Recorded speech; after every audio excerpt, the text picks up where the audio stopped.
தொடர்ந்து நம்ம போர் நிலவரங்களை பார்த்துட்டு இருக்கோம். இப்போ வந்திருக்கக்கூடிய சில முக்கியமான தகவலை ஒரு தொகுப்பா பார்க்கலாம். அதுக்கு முன்னாடி ஒரு முக்கியமான விஷயம், உங்களுக்கு பிஎஃப் அமௌண்ட் எடுக்கிறதுல சிரமம் இருந்தால் இவங்களை தொடர்பு கொள்ளுங்க. இவங்க உங்களுக்கு அதில் ஹெல்ப் பண்ணுவாங்க. அதே மாதிரி உங்களுக்கு இன்கம் டேக்ஸ் ஃபைல் பண்ணுறதுல தேவை இருந்தால் இவங்களை தொடர்பு கொள்ளுங்க. வெறும் கம்மியான சார்ஜ்லேயே உங்களுக்கு அதை செஞ்சு கொடுப்பாங்க. இப்போ நம்ம வீடியோக்குள்ளே போகலாம். முதல் விஷயமே இன்னைக்கு பெரும் பேசுபொருளாக மாறி இருக்கிறது வந்து பார்த்தீங்கன்னா, ஈரானுடைய வெளியுறவுத்துறை அமைச்சர் அப்பாஸ் அராக்சி அவர்களுடைய பேட்டி தான். அந்த ஒரு பேட்டி வந்து பார்த்தா ஒரு 3 பார்ட்டாக வந்து வெளியாயிருக்கு. அதில் முதல் பார்ட்டு தான் வெளியே வந்திருக்கு. அந்த முதல் பார்ட்டே ரொம்ப வந்து பேசுபொருளாக மாறி இருக்கு. ஏன்னா வந்து இந்த சமயத்தில் வந்து போரா இல்லை வந்து சமாதானமானு தெரியாமல் இருந்துட்டு இருக்கு. இதில் வேற அமெரிக்கா அப்பப்போ வந்து பார்த்தீங்கன்னா நாங்கள் சமாதானம் பேசிட்டு இருக்கோம்னு தான் சொல்லிட்டு இருக்காங்க. மறுபக்கம் வந்து ஈரான் வேற ஓமான்கிட்ட வந்து சமாதானம் பேசிட்டு இருக்கோம்னு சொல்லிட்டு இருக்காங்களா. அதனால நிறைய கேள்விகள்லாம் இருந்தனால இவருடைய பேட்டி வந்து ரொம்பவே வந்து கவனிக்கக்கூடிய ஒரு விஷயமா வந்து அமைஞ்சிருந்துச்சு. அதில் அவர் சொல்லும் போது தெளிவாக என்ன சொல்றாருன்னு பார்த்தீங்கன்னா, இந்த சமாதானத்தை பொறுத்தளவுக்கு அமெரிக்கா எங்கள்கிட்ட ஆர்மோஸை விடுறதுக்கு தயாராக இருந்து வந்தால் நாங்கள் சமாதானத்துக்கு வரோம். ஆர்மோஸ் உங்கள் கண்ட்ரோல்லன்னு நீங்கள் சொல்லவே கூடாது. ஏன்னா ஈரானுடையது தான் அந்த ஆர்மோஸு. இதை நாங்கள் ஒரு வர்த்தக பாதையாக மட்டும் நாங்கள் பார்க்கல, மூலுபாய பாதையாக நாங்கள் பார்க்குறோம். அதனால ஆர்மோஸை விட்டுத்தர முடியாது அப்படிங்கக்கூடிய முதல் விஷயத்தை தெளிவாக சொல்லியிருக்காரு. அதனால வந்து ஈரான் மக்கள் ரொம்பவே ஒரு ஆதரவு கொடுக்குறாங்க.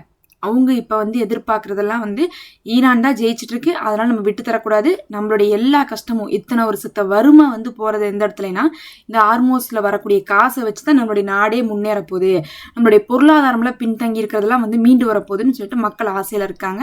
அதுக்கு தகுந்த மாதிரி தான் இவரும் வந்து பேசியிருக்காரு. ஏன்னா மக்கள் இப்போ எந்த நிலைமைக்கு வந்துட்டாங்கன்னா, இந்த போர் ஆரம்பிக்கிறதுக்கு முன்னாடி அங்கே ஒரு மக்கள் புரட்சின்னு ஒன்று நடந்துச்சு. காரணம் என்னன்னா, அவங்களுடைய விலைவாசியெல்லாம் ரொம்ப பல மடங்கு நம்ம நினைச்சு கூட பார்க்க முடியாத அளவுக்கு வந்து உயர்ந்து கிடக்கு. நம்மளுடைய நாட்டில் 100 ரூபாவை கொடுத்தீங்கன்னா அமெரிக்காவுடைய $1 ஈக்குவல். நம்மளுடைய 100 ரூபா அமெரிக்காவுடைய $1 ஈக்குவல்னா, அதே ஈரானுடைய காசுக்கு அமெரிக்காவது எவ்வளோ ஈக்குவல்னு பார்க்கும்போது அவனுடைய அமெரிக்காவுடைய $1 இவங்க லட்சக்கணக்கான ரூபாவை கொடுக்க வேண்டியது இருக்கு. அப்படின்னா நினைச்சு பாருங்க, நம்ம 100 ரூபா கொடுக்கறதே இவன் $1 நம்ம 100 ரூபா கொடுக்கணுமான்னு நம்ம நினைப்பான். ஆனால் அமெரிக்காவுடைய $1 அவங்க லட்சக்கணக்காக கொடுத்துட்டு இருக்காங்க. இங்கே வர்த்தகம் எல்லாமே வந்து பார்த்தீங்கன்னா உங்களுக்காகவே தெரியும், எல்லாமே டாலரில் தான் நடந்துட்டு இருக்கு. டாலருக்கு தான் மதிப்பு ஜாஸ்திங்கும் போது ஈரான் ரொம்ப கஷ்டப்பட்டுட்டு இருக்காங்க. அங்கே இருக்கக்கூடிய விலைவாசியெல்லாம் வந்து கண்ணா ஏறி கிடைக்குது. எதை கேட்டாலும் வந்து பாத்தீங்கன்னா சாப்பாட்டு பொருளே ஆயிரக்கணக்கான ரூபாய் சொல்றாங்க. கோதுமை மாவு கேட்டா அது சொல்றாங்க 2000 ரூபாய் 3000 ரூபான்ட்டு. இந்த மாதிரிலாம் வந்து பாத்தீங்கன்னா யாராலையும் சம்பாதிக்கவும் முடியாது, செலவும் பண்ண முடியாது. இதுக்கு காரணம் என்னன்னா, அமெரிக்கா ஈரான் மேல பொருளாதார தடையை போட்டு எந்த நாடும் வர்த்தகம் பண்ண முடியாம வச்சு அதுக்கப்புறம் அவங்களுடைய வேல்யூ குறைஞ்சு போனதுதான். இப்ப ஆர்மோஸ் மட்டும் ஏர்ன் பண்ண ஆரம்பிச்சிட்டோம்னா இன்னும் வந்து அமெரிக்காவை நம்மளை வந்து பிடிச்சி வச்சிருக்காங்க பாருங்க சொத்துக்கள் எல்லாம், அந்த சொத்துக்களையும் விடுவிக்க ஆரம்பிச்சிட்டோம்னா நம்ம நிலைமையே வேற அப்படின்னு சொல்லிட்டு இந்த மக்கள் நம்பிட்டு இருக்கிறனால நம்ம செத்தாலும் ஜாவோம், ஆனால் இந்த போரில் விட்டு தர வேண்டாம் அப்படிங்கிற நிலைமைக்கு இருக்காங்க. அதை புரிஞ்சுட்டு அராக்சி அவர்களும் வந்து பேசியிருக்காங்க. முன்னாடிலாம் கூட சமாதானத்தை பற்றி பேசிட்டு இருந்தாங்க. இந்த தடவை வந்து பார்த்தீங்கன்னா ஸ்ட்ராங்காகவே வந்து சமாதானம்னா எங்களுக்கு சாதகமாக வந்தால் மட்டும்தான் சமாதானம் அப்படிங்கிறதை அவர் சொல்லியிருக்காரு. அடுத்து அப்படியே சமாதானமா சண்டையா அப்படிங்கறத நாங்க வந்து முடிவு பண்றது இல்ல, ராணுவ தளபதிகள் தான் முடிவு பண்றாங்க அப்படின்னு இருக்காங்க. ராணுவ தளபதிகள் அப்படின்னு சொல்றதே IRGC தான் சொல்றாங்க. அப்ப மொத்தமா IRGC தான் முடிவு பண்ணுது. IRGC யார் வந்து நிர்வகிக்கிறாங்கன்னு பார்த்தா முஜ்தபா கொமேனி தான் நிர்வகிக்கிறார். அப்ப முஜ்தபா கொமேனியுடைய ரூலிங்க்கு கீழே தான் IRGC முடிவெடுத்துட்டு இருக்குது அப்படிங்கக்கூடிய தகவல் வெளியே வந்திருக்கு. இதெல்லாம் இல்லாமல் ரொம்ப முக்கியமாக நாங்களே வந்து முஜ்தபா கொமேனி அப்பப்போ அணுக முடியறதில்ல அப்படின்னு சொல்லியிருக்காங்க. இதை அணுக முடியறதில்லைன்னு சொன்னோன்னே பாதி பேர் வந்து விதவிதமாக வந்து நியூஸ் போடுறாங்க.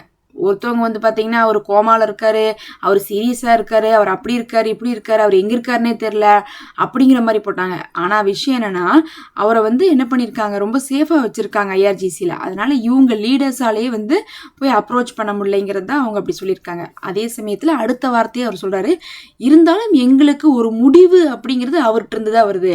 அவர் போர் சம்பந்தமான விஷயத்தில் கரெக்டான விஷயத்தை தான் வந்து தேர்ந்தெடுத்து எங்களுக்காக வந்து அவர் வந்து நடவடிக்கையாக எடுத்துட்டு இருக்காரு அப்படின்னு சொல்றாங்க. அப்போ உயிரோடு இருந்தா மட்டும்தான் அதை எடுக்க முடியும்.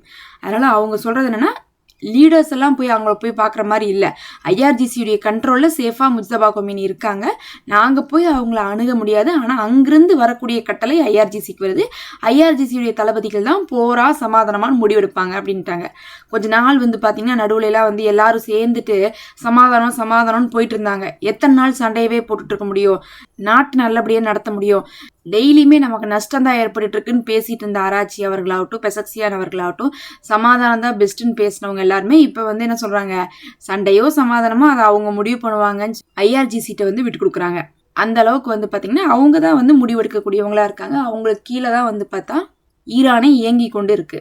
இந்த தடவை இஸ்ரேல் தாக்கும் போதே ஆயத்துல்லா கொமேனி அவர்களை எந்த ஐடியாவில் தாக்குனாங்கன்னா, ஆயத்துல்லா கொமேனி அவர்கள் எல்லாம் தாக்கப்பட்டதுக்கு பிறகு அப்படியே வந்து என்ன ஆயிரும்னா IRGC இருக்கக்கூடிய அந்த ரூலிங் பவர் அப்படிங்கிறது இவங்கள்ட்ட வந்துடும், அங்கே இருக்கக்கூடிய கவர்மெண்ட்டிட்ட வந்துடும் நினைச்சாங்க. ஆனால் பார்த்தா கவர்மெண்ட்டை விடவும் முஜ்தபா கொமேனி அவர்கள் உயிரோடு இருக்கிறதுனால அதுக்கு வாய்ப்பே இல்லை. அதனால தான் முஜ்தபா கொமேனியும் அழிச்சிடணும், அழிச்சிட்டா கண்டிப்பாக ஈரானில் இருக்கக்கூடியவங்க வந்து சமாதானத்துக்கு வந்துருவாங்க. ஏன்னா அவங்க இறங்கி வர அளவுக்கு இருந்தாலும் IRGC தான் விடாமல் இருந்துட்டு இருக்காங்க.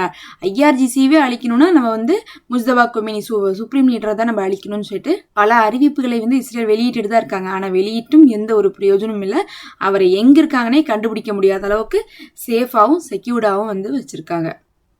இதெல்லாம் எல்லாமே இன்னைக்கு ஒரு 6 விஷயத்த வந்து ஈரான் வெளியிட்டிருக்காங்க. இதை வந்து அமெரிக்கா செய்கிற மாதிரி இருந்தால் தான் நாங்கள் சமாதானத்துக்கே வருவோம்னு சொல்லிட்டு அதில் வந்து சொல்லும் போது பொதுவாக தான் சொல்கிறாங்க. இப்போ வந்து ஹார்மோஸை பற்றியோ அணு ஆயுதத்தை பற்றியோ பேசல.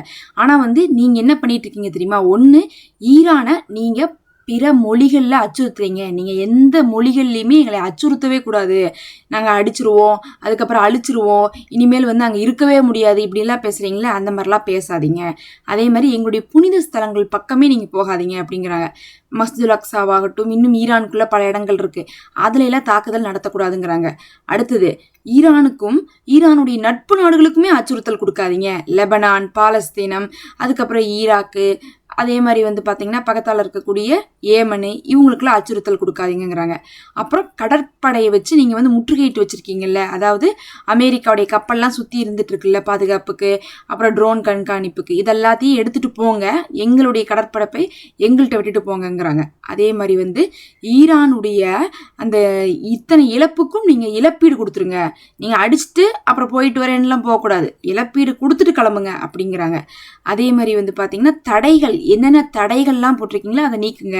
நாங்கள் பிஸ்னஸ் பண்ணக்கூடாதுன்னு தடை போட்டிருக்கீங்க, ஏற்றுமதி பண்ணக்கூடாது, இறக்குமதி பண்ணக்கூடாது, இவங்களோட பேசக்கூடாது, அவங்களோட பேசக்கூடாதுங்கிறீங்களா, அந்த தடைகளை நீக்குங்கிறாங்க. அதே மாதிரி சொத்துக்களை பிடிச்சு வச்சிருக்கீங்கல்ல, அதை கொடுங்கங்கிறாங்க. சொத்துக்கள் பிடிச்சு வச்சிருக்கிறது வேற, தடைகள் வேற. தடைகள்னா இதெல்லாம் செய்யக்கூடாதுன்னு சொல்றது, சொத்துக்களை பிடிச்சு வச்சிருக்கிறது அப்படிங்கிறது முடக்கிறது. அந்த முடக்குனது எல்லாத்தையுமே வெளியிடுங்கிறாங்க. இதை எல்லாத்தையும் சொல்லிட்டு உச்ச தேசிய பாதுகாப்பு கவுன்சிலில் வந்து இது வந்து நடக்காம எப்போதும் நாங்கள் வந்து நம்ம மாட்டோம், பின்வாங்க மாட்டோம், இதை நீங்கள் செஞ்சு கொடுத்தா மட்டும்தான் எங்களுடைய IRGC வந்து ஒத்துக்குவோம் அப்படிங்கிறதையும் இன்னைக்கு வந்து வெளிப்படையாக சொல்லியிருக்காங்க. இதெல்லாம் நடக்கிற காரியமான்னு சொல்லிட்டு நமக்கு தெரியல. ஆனால் கொஞ்சம் கொஞ்சமாக வந்து அடிப்பணியை வைக்கிறதுக்காக தான் வந்து ஈரான் வந்து இந்த போரை செஞ்சுட்டு இருக்காங்க. கடைசியாக இஸ்ரேலில் வந்து பார்த்தீங்கன்னா இன்னைக்கு ஒரு 2 இடத்துல வந்து குண்டு வெடிப்பு ஏற்பட்டிருக்கு. ஏன் வந்து பார்க்கும்போது பக்கத்தால் காசாவில் தொடர்ச்சியாக தாக்குதல் செஞ்சுட்டு இருக்காங்க. தாக்குதல்னாலும் வந்து பார்த்தா நேற்று கூட 3 பேர் இறந்துருக்காங்க, குழந்தைகள்லாம் இறந்துருக்காங்க. அப்போ இந்த ஒரு வாரத்தில் பல தாக்குதல் நடத்தப்பட்டுருச்சு. அங்கே வந்து நிறுத்தாமல் சண்டை போட்டுட்ருக்குறாங்க. மறுபடியும் ஒரு யுத்தம் லெவலுக்கு வந்து என்ன பண்ணிகிட்ருக்காங்க, ட்ரீட் பண்ணிகிட்ருக்காங்கிறனால அங்கிருந்தோ இல்லை வந்து வெஸ்ட் பேங்க்ல இருந்தோ வந்த ஒரு நபர் தான் வந்து இஸ்ரேலுக்குள்ளே குண்டு வச்சிருக்கணும் அப்படின்னு சொல்லிட்டு சொல்கிறாங்க. அந்த நபரை நாங்கள் வந்து வலை வீசி தேடிட்டு இருக்கோம். எங்களுக்கு கிடச்சிருக்கக்கூடிய தகவல் படி, உளவு தகவல், CCTVலாம் வச்சு பார்க்கும்போது அவர் வந்து பார்த்தீங்கன்னா கண்டிப்பாக பாலஸ்தீனத்துக்காகத்தான் இந்த வேலையை பண்ணியிருக்காரு. ஆனாலும் எந்த ஒரு உயிரிழப்பும் வந்து ஏற்படல, இன்னும் நாங்க வந்து பாதுகாப்பை வந்து டைட் பண்றோம் அப்படின்னு சொல்லிட்டு இன்னைக்கு இஸ்ரேல் சொல்லியிருக்காங்க. இந்த மாதிரி பல தடவை இதுக்கு முன்னாடி நடந்திருக்குது. எப்பெல்லாம் வந்து காசாவுக்குள்ள அதிகமான தாக்குதல்கள் நடத்தப்படுதோ அப்போ வந்து அதை கண்ட்ரோல் பண்ணுறதுக்காக இஸ்ரேலுக்குள்ள இருக்கக்கூடிய பொது இடங்கள்ல தாக்குதல் நடத்தப்பட்டா அதுக்கப்புறம் என்ன பண்ணுவாங்கன்னா அங்க இருக்கக்கூடிய பொதுமக்கள் வந்து நீங்க காசாவை அடிக்கிறனால தான் எங்களை அவங்க அடிக்கிறாங்கன்னு சொல்லிட்டு போராட்டம் ஆர்ப்பாட்டம்லாம் செய்வாங்க. அதனால வந்து காசாவுடைய தாக்குதல் குறைக்கப்படும். அதனால வந்து இது மாதிரிலாம் செஞ்சிருந்திருக்காங்க. அப்படிதான் இதுவும் பார்க்கப்படுது. ஆனா வந்து இன்னும் யார் அதற்கு காரணம்னு சொல்லிட்டு நேரடியாக பிடிக்கல. இஸ்ரேல் வந்து காசாவுக்காக இது நடத்தப்பட்டிருக்குன்னு சொல்லிட்டு முதல் கட்டமாக சொல்றாங்க. இதெல்லாம் தான் இப்போ வந்து முக்கியமான தகவல்.